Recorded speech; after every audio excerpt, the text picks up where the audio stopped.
Scrambled eggs. They seem simple, don't they? A breakfast staple. But how often do they truly delight? Too often we encounter sad, rubbery, or dry imitations. These are not the eggs we seek. We are on a quest, you and I, a journey to uncover the secrets of truly magnificent, fluffy scrambled eggs. Imagine, if you will, a tiny claymation chef. Let's call him Egbert. Egbert is determined. He wants to conquer the Mount Everest of breakfast, perfectly fluffy scrambled eggs. He knows the path is fraught with peril, overheated pans, overzealous stirring, and questionable ingredients. But fear not. We shall guide Egbert and you through this culinary landscape. We will arm you with knowledge. We will show you the science. Because understanding things happen in the kitchen is the first step to making them happen correctly, every single time. The appeal of fluffy scrambled eggs is universal. It's about texture as much as taste. It's that delightful lightness, the way they almost melt in your mouth. Think of them as little edible pillows, soft and welcoming. This isn't just about cooking. It's about crafting an experience. A bad scrambled egg can cast a shadow over your morning. A perfectly fluffy one? It can make your whole day shine a little brighter. Let the fluffy frontier be conquered. Our primary agent in this mission is, of course, the egg itself. But not just any egg. We need fresh eggs. Freshness is not merely a suggestion. It is a commandment when pursuing fluffiness. In a fresh egg, the albumin, or white, is thick and viscous. It stands tall and proud around the yolk. This structural integrity is paramount. It's the scaffolding upon which our fluffy dreams will be built. How can you, the home culinarian, identify these fresh agents? There's the classic water test. Gently place an egg in a bowl of water. If it sinks and lies flat on its side, it's fresh. If it sinks but stands on one end, it's still good, but use it soon.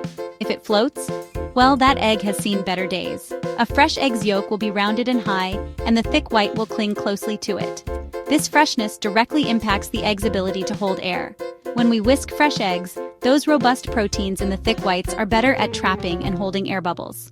More air bubbles held securely mean a lighter, fluffier final product.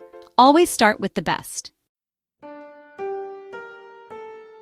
Once we have our fresh eggs, it's time to consider their allies, fats and liquids.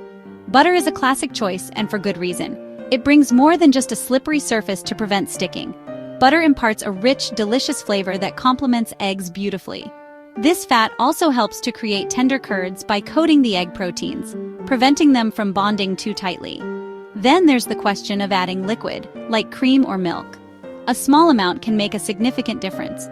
Cream, with its higher fat content, adds richness and contributes to a more tender, custardy texture. Milk, being lower in fat, will add moisture and create a slightly lighter yet still tender result. The liquid essentially dilutes the egg protein slightly. This means that as they cook and coagulate, they don't bind together quite as tightly, leading to softer, more delicate curds. For every 2 large eggs, a teaspoon or 2 of cream or milk is generally sufficient. These supporting characters, when used wisely, play a vital role in achieving that coveted creamy, fluffy texture. Now we arrive at a truly active stage: whisking. This isn't just about breaking the yolks and mixing them with the whites. Air is the secret ingredient that doesn't appear on any recipe list, yet it's fundamental to fluffiness. Imagine Egbert with his trusty whisk transforming into a miniature tornado. He's not just stirring, he's on a mission to inflate those eggs, to fill them with tiny pockets of lightness. The goal of whisking is to stretch and denature the egg proteins, allowing them to trap air bubbles. You want to whisk vigorously and consistently until the eggs are an even, pale yellow and slightly frothy. You should see small bubbles forming on the surface. This indicates that you're successfully incorporating air. Don't be timid here. A gentle stir won't do the trick. You need to put some energy into it. Think of it like whipping cream. You're changing the physical structure of the liquid through agitation. For scrambled eggs, whisk until they are uniform in color and just beginning to look foamy. This usually takes about 30 seconds to a minute of energetic whisking. Egbert's vigorous whisking isn't just for show. It's a critical step in engineering the perfect texture. Section 5. Temperature Tactics. The Gentle Heat Gambit. The temperature at which you cook your scrambled eggs is perhaps the single most important factor in determining their final texture. High heat is the sworn enemy of fluffy eggs. Cooking eggs too quickly on high heat causes the proteins to seize up, contract violently, and squeeze out moisture. This results in tough, rubbery, and often dry eggs. The ideal temperature for cooking scrambled eggs is low to medium low. Patience is a virtue here. This gentle heat allows the egg proteins to coagulate slowly and softly. How do you know if your heat is right? Your butter, when melted in the pan, should be foamy and bubbly, but not browning or smoking. When you pour the eggs into the pan, they should begin to set slowly around the edges, but you shouldn't hear an aggressive sizzle.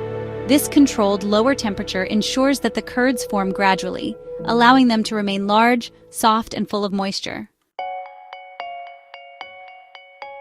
Section 6. The right tools for the job, pan and utensil wisdom. The choice of pan is significant. A heavy-bottomed non-stick skillet is your best friend in this endeavor.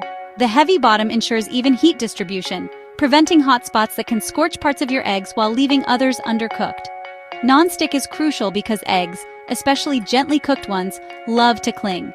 A non-stick surface allows the curds to form and release easily, making the gentle folding process smooth and effective. The size of the pan also matters. If the pan is too large for the number of eggs you're cooking, they will spread out too thinly. Conversely, a pan that's too small will overcrowd the eggs, leading to uneven cooking and a steamy rather than fluffy result. For 2 to 3 eggs, an 8-inch skillet is usually just right. When it comes to stirring or more accurately folding your eggs, a flexible, heat-resistant silicone spatula is the champion here. Section 7. The art of the fold crafting cloud-like curds. With our perfectly whisked eggs meeting the gently heated buttered pan, we arrive at the cooking motion itself. This is not a frantic scramble, despite the name. It is an artful series of gentle folds. Constant, vigorous stirring is a common mistake. This breaks the eggs into tiny, tight curds that can easily become tough and dry. We are aiming for large, soft, pillowy curds full of moisture and trapped air. The technique involves letting the eggs begin to set slightly around the edges and on the bottom of the pan. Once you see this happening, use your silicone spatula to gently push the cooked egg from the edge towards the center, tilting the pan so that the uncooked egg flows underneath to meet the hot surface. Repeat this process, working your way around the pan. The key is infrequent movement. Allow the eggs to cook undisturbed for short periods between folds. This gentle folding technique, combined with careful heat management, is the heart of creating those dreamily soft and fluffy scrambled eggs. Section 8. Scrambled sins, avoiding eggy errors. Even with the best intentions and freshest ingredients, culinary pitfalls await the unwary egg scrambler. One of the most common sins is overcooking. Eggs are delicate.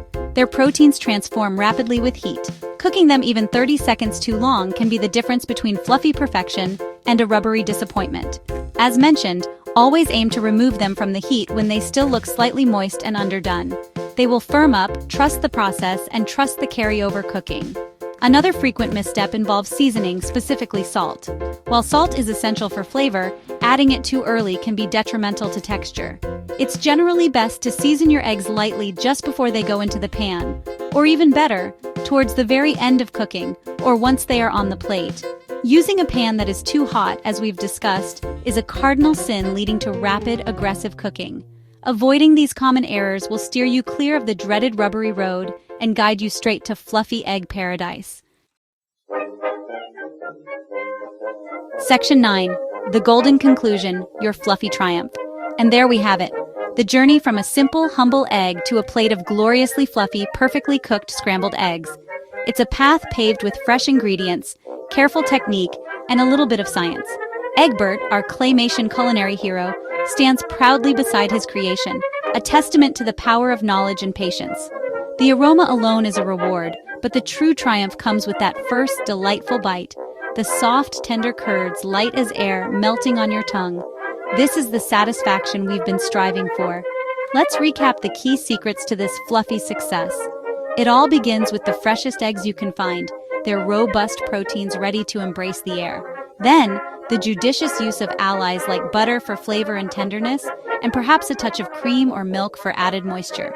Vigorous whisking is essential, not just to combine, but to incorporate that crucial ingredient, air. Gentle, low heat is your mantra, allowing the proteins to coagulate slowly and softly, preserving moisture and airiness. Enjoy your fluffy triumph. You've earned it.